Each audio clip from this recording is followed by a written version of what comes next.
16 to 25. That age group, generally, their motivation is somewhere between I want to have sex or I want to get married, right? That's their spectrum, somewhere in there. Okay. Well, if I'm single, what do I need to do? Well, I probably need to get in better shape, depending on what you're looking for. You probably think you need to have a good car. That's important. You'll take care of your car. And you probably need to have a plan for either higher education or a career. Have your shit together. Have your shit together, right? And you're presenting all of this to said mate or said buddy, whatever you're looking for. Well, those things weren't your motivation. Getting laid was, or getting married was. So what ends up happening classically in the early 20s? Well, you get what you want. What happens? You stop caring about your career. You stop caring about your body, or maybe you stop working out. And then the girl's like, wait, what happened here? Like this, you sold me a false bill of goods. Like, right. No, I got what I wanted. This was simply my means to the end that I wanted. And so the discovery is figuring out, well, what is really motivating you? What is it that you really want? Right. And a lot of times it's not money. It's what we think money is going to bring us. I have a lot of people who, when I ask them, what do you really want? They struggle. They don't know. That's right. Correct. So how do you help them find out? And I offer it this way.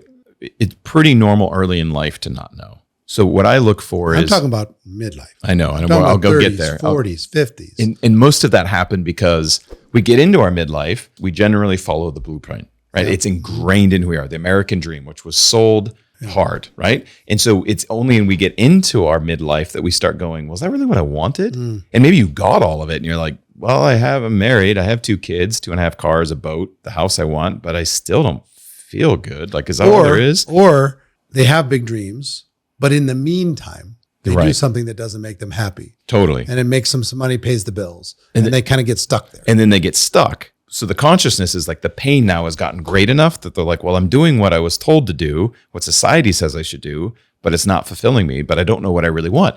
Tragically, it's because they probably have not considered what they've really wanted since somewhere between the age of 7 and 14. Go back to the ages of 7 to 14. And that age is a very special time when you really begin to develop, like, what am I excited about? What brings me joy? And then very often the world, your parents will diminish that. You know, well, I got to get realistic now, kid. You're going to become an adult. Yeah. And so very often and playfully, it's like you take them, not always, but you can take them back to that kind time. of done by 30, yeah. Yeah, right. And so what ends up happening is we've forgotten about what brings us joy and we've just joined the rat race. And then we wake up and we're like, well, what is it? But was really that joyful thing a realistic thing? I want to be a ballerina. I want to be an astronaut. I want to be an athlete. I want to be a movie star. It may or today, most people want to be YouTube influencers. Oh yeah, whatever. The number one. It may not be directly the behavior or directly the hobby or the activity, but the joy around it can be recreated by being conscious of what brings you life, right? What really spending more times on things that bring you life. Now, I'm a big proponent of working hard, especially early in life, because for me, going back to the original question, all your life, it's the 100%.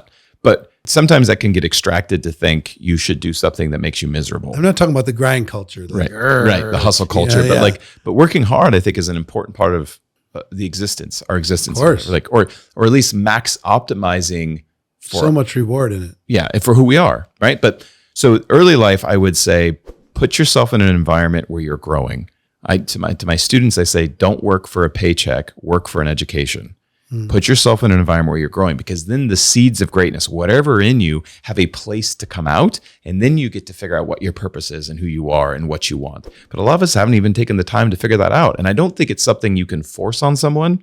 It's something they have to do the deep work to figure out. You know what I love most about network marketing? One of the things I love most, I mean, it's a great vehicle for average person to express their entrepreneurial chops, see what they got. But the biggest thing is it puts us in an environment and it encourages the development, 100%. The development of people. Yep. It's a noble thing because you're and there's very few environments like that in this day and very age. few where you get around a group of people that want to see more out of you, and you're like put the mirror in your face. Yeah. And it will force you to be aware. I mean, you can blame if you want, but you'll be gone quick. Yep.